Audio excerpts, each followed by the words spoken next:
Good Sunday morning, everybody. Welcome to this episode. We're going to recap day 3 of the 2024 NFL Draft.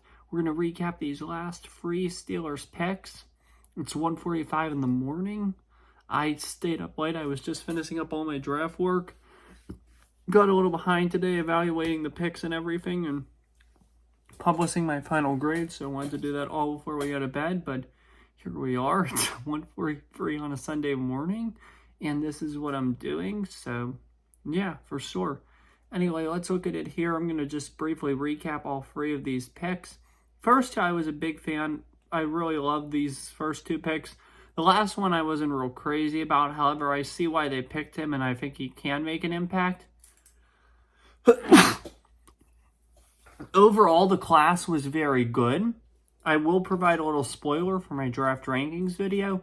It finished 6th on the rankings out of 32, and it was only 0.3 behind the 5th best class. So if they would have made one more pick a little bit different, a little bit higher on my board, it would have been a top 5 class, but it was a very good class. I could see why it's being ranked high for sure. Anyway, let's get into it here. Steelers draft Mason McCormick, guard, South Dakota State, with the 119th pick. First things first, I just want to say I'm glad there's still going to be a Mason on the team after Mason Rudolph left, so that's glad to see. But in all seriousness, I love this pick. Thought it was a good pick. I think I've always liked that McCormick. I thought he would be a good player in the NFL, and I'm super glad we drafted him. Love the work we've done with the line. Those 3 picks were all amazing. However, I can't say Mason McCormick was my favorite pick in this draft so far. I actually can't say that 6 of these guys were. It's just because Zach Frazier blows me away, and he's going to be amazing. He is going to be amazing. So, yeah, you can't beat that pick. They couldn't have beat that pick, anything they did today. So, yeah. But McCormick's a good pick, and he'll make a good backup guard. Hopefully he gets some playing time. So, that's all I'll say there.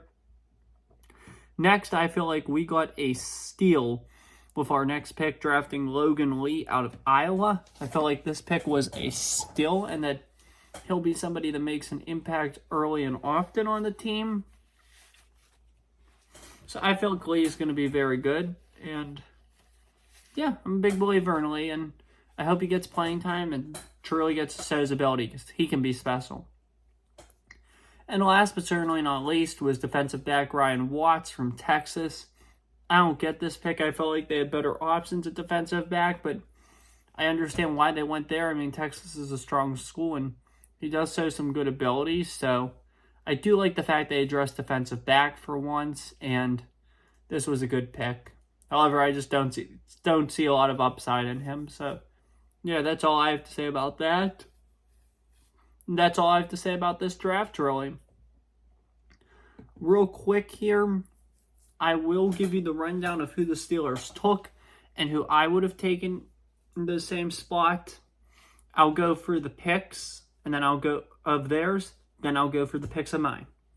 First round, 20th overall, Troy Fetwanu, tackle out of Washington.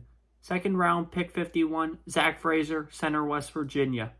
Third round, pick 84, Roman Wilson, wide receiver, Michigan. Third round, pick 98, Payne Wilson, linebacker, North Carolina State. Fourth round, pick 119, Mason McCormick, guard, South Dakota State. Sixth round, 178th pick, Logan Lee, defensive end, Iowa.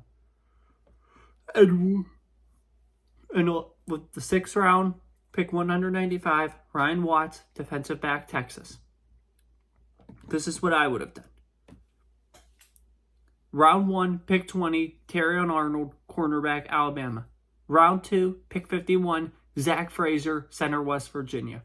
Round 3, pick 84, Adisa Isaac, Eds, Penn State. Round 3, pick 98, Todd Washington, wide receiver, USC. Round 4, pick 119, Christian Jones, tackle, Texas. Round 6, pick 178, Kellen DeLoach, linebacker, Florida State. Round 6, pick 195, Jack Plummer, quarterback, Louisville. That's what I would have done in this draft. But I felt like they did good. They got the 6 best rankings on my rankings, so I was happy about that. And I'm eager to see what the season brings, and we'll definitely have more coverage with you. Probably not going to see a whole lot in the coming weeks. I don't think I'm going to do a video for the schedule release. I just don't. So, yeah, you won't see much Steelers coverage till training camp. Probably not till a little after, but it's been great. And we'll see you guys when the season starts. So, hope you enjoyed. Have a good one. Take care. Stay safe. And as always, peace. See you guys in the fall or late summer.